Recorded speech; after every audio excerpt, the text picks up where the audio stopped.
radicalized. Oh, the hell with CNN.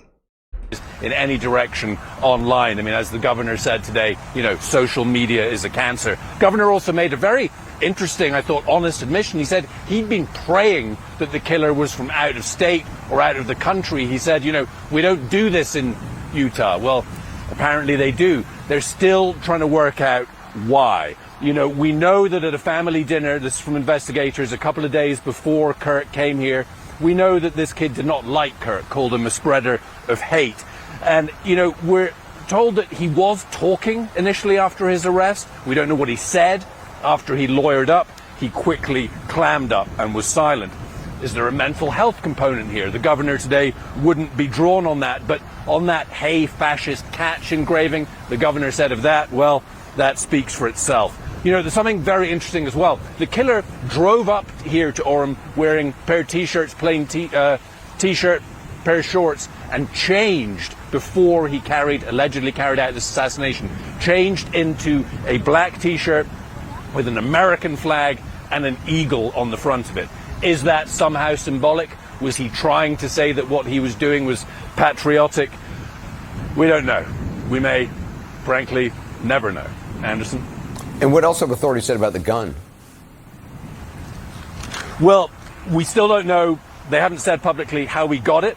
It's a hunting rifle. This is a hunting state, so not unusual. What is interesting as well is initially when we heard that the shot had been fired from 200 yards away, everybody was speculating, this must be a very skilled rifleman. Not really necessarily. We've analyzed it. It's down to 150 yards. And frankly, this sounds just gruesome and ghoulish to say, but, if you've got a good rifle and a good scope and you've got a sedentary, stationary target, you really don't have to be that good a shot in order to carry out a killing like this. Interestingly, on the weapon, that is really, I think, one of the things that confirmed to authorities. Want to really see something that said, take a look at what happened. Hey. Why this beat so crazy? We will make America proud again. And you try to kill our We will make America wealthy again. And yes, together, we will make America great again. So Charlie Kirk's alleged assassin, Tyler Robinson, reportedly lived with a transgender partner in Utah, according to FBI officials. And this is the same partner that reportedly came forward with messages from the suspect discussing the killing, including the rifle, engraved bullets, and a change of clothes. Retired FBI Supervisory Special Agent James Gagliano joining us now. We've had this conversation, my friend, about the nexus of information as we continue to unpack this investigation. If you wouldn't mind, is it relevant at all as a data point who this person, this shooter was involved with? Does that matter at all as we look at the investigation in terms of the community? Lawrence, and I think even Rachel mentioned earlier, Discord communities. How do you unpack that when people say, it shouldn't matter? Investigations are layered. And really, when you go to look at this now, we're seeing this new ideation, which is assassination culture. Yeah. What does that consist of? Starts out with a grievance. These are all grievance collectors, whether it's a mass shooter, a terrorist, or a political assassin. You add into that an ideology. My ideology is superior to yours. You're an existential threat. You're going to stop the next election. You're against my family unit. And last, moral absolutism. You believe that you are superior, your thinking is superior, and I have the right to take your life because I disagree with you. So in this country, we have a history, sadly, of political assassinations. That's right. And, let's take JFK, for example. People had a lot of ideas and theories about what would have what happened. And was that killer or shooter, he was obviously a disturbed person, but who was actually behind animating and using that disturbed person to actually, kill our president? So do we know? There's so many theories, actually. Do y'all see the theories that everybody is coming up with this one?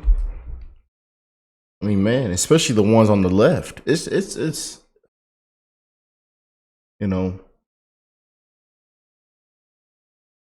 we are in some sick Dark times, man. You know, and then to see people come out mocking his death and laughing and celebrating, you know. But I hope everybody that's tuned in right now, that you are having a great rest of your weekend, that you are blessed, well, and healthy. I know a lot of y'all are still going through the process. I know emotions are still high. You know, we're bringing some of the best updates, you know. Boy, and I know, and I love how so many people right now are speaking out on social media, the Facebooks, TikToks, and, you know, even saying that, oh, I didn't agree with Charlie Kirk on this and that, or, you know, maybe I didn't agree with him at all on anything, but, you know, I still want to send my love, my prayers, my condolences. I still want to, you know, be an actual human being that has a heart, a soul. You know, I told you right now, it is good versus evil. It isn't left versus right. Right now, it is good versus evil. Anything about that? And do you feel like our government can be trusted to dig that deep? We're certainly not immune to political violence. I mean, in our 250-year history, 4 sitting presidents have been assassinated. We're conditioned, sadly, Rachel, that's normal. You know, whether it's Gabby Giffords or Justice Kavanaugh, we think that that's almost our norm.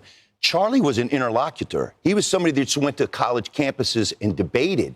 Now, in looking at this assassin and what he did, it was just a cacophony of errors and how clumsy it was. He was successful in what he ultimately set out to do in his dastardly deed. He is essentially a murderous nihilist. But the FBI now is digging deeper. Was he inspired by somebody or something? And was he directed, or did anybody provide any material support? That's important. That's what I want to know. Can we stay right there? Because, and we got a statement from Discord, which is the chat feature, the gaming app that they were using. Now, they say that they've kicked him off the app, and the communications that took place were after the assassination. I'm not comfortable with just a company's answer. I want to see how forensic people do. Do you think there could have been planning on the app before? And if the people that he was communicating with knew about it or had conversation about it, will they be brought in? That's the tough thing. I mean, we cherish our Fourth Amendment protections, you know, against illegal searches and seizures and all of our privacies that we appreciate as well. This is tough. Remember 2015, San Bernardino, and at the time, FBI Director Comey trying to get into an Apple phone from the terrorists who were dead and was unsuccessful. No. We had to end up going to get some kid to break the code because Apple wasn't working with us at the time. Later, they changed their mind. Yeah, it's a tough thing. Again, people online say crazy things. It's separating that from the people that are going to act on it. And Lawrence, to your point, that's the tough part. Well, I think this is going to be a challenge for the FBI. You know, MAGA and President Trump's people are in charge. And I think people are going to, you know, really look at this to see, do we have the FBI? Can we restore the trust that was lost? So much of it lost during the last administration. So thank you so much for joining us. Great stuff. Thank you. 25 minutes after the hour now, FBI officials confirming that the suspect accused of killing Charlie Kirk lived with his transgender partner and that they are fully cooperating with the agency's investigation. According to law enforcement, Tyler Robinson's partner showed agents Discord messages about leaving and retrieving. Contributor and criminal defense attorney Josh Ritter joins us now. Great to have you with us, my friend. I just want to share just a bit about the alleged shooter. A lot of people are learning bits and pieces as we show the wall here. Yes, 22-year-old Utah native described as quiet and very smart, but I want to draw your attention to the lower right there in white. Registered to vote with no party affiliation and inactive in the last 2 elections. And I mention that specifically because there have been those who've suggested there was a right-leaning political motivation here, which I think is clearly easy to dispute. I just want to... Man, did you see how the left, Democrats, these hack activists tried to flip this and spin this? Did y'all see how they tried to flip this? And people went as far as creating AI pictures. What a disgrace, man. It says family and friends say he became more political and angry in recent years.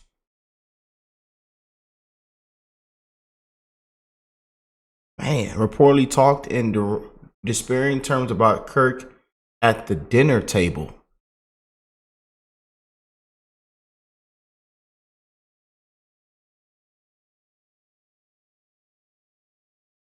Bullet casing, inscription, "Hey, fascists, catch."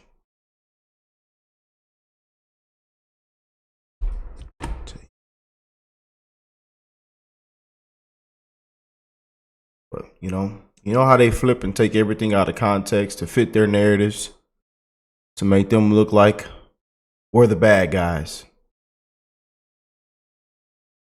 The hell with conservatives.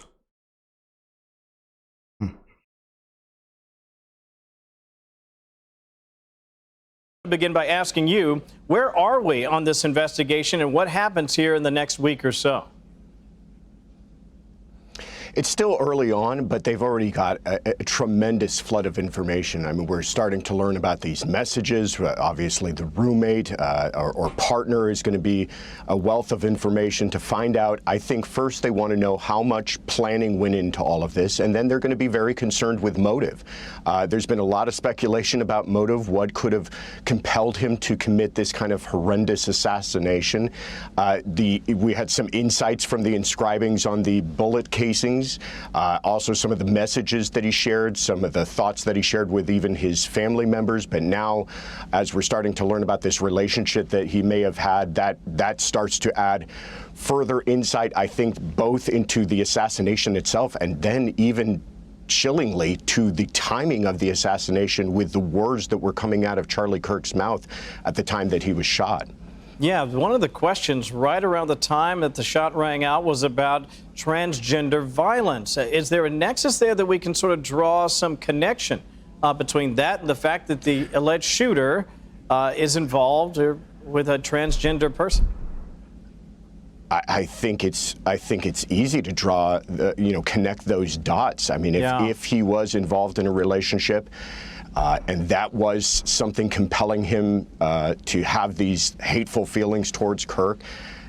To me, there seems to be an absolute connection between the timing of the shooting itself and the fact that he's making it, this is a public assassination. He wanted him to be shot in front of people, voicing his feelings, and it looks like he may have waited until the exact moment that the message coming from Kirk's mouth was something he wanted to make a statement about. Yeah, something we have to keep a very, very close eye on. Let's just say this real quickly, 15 seconds.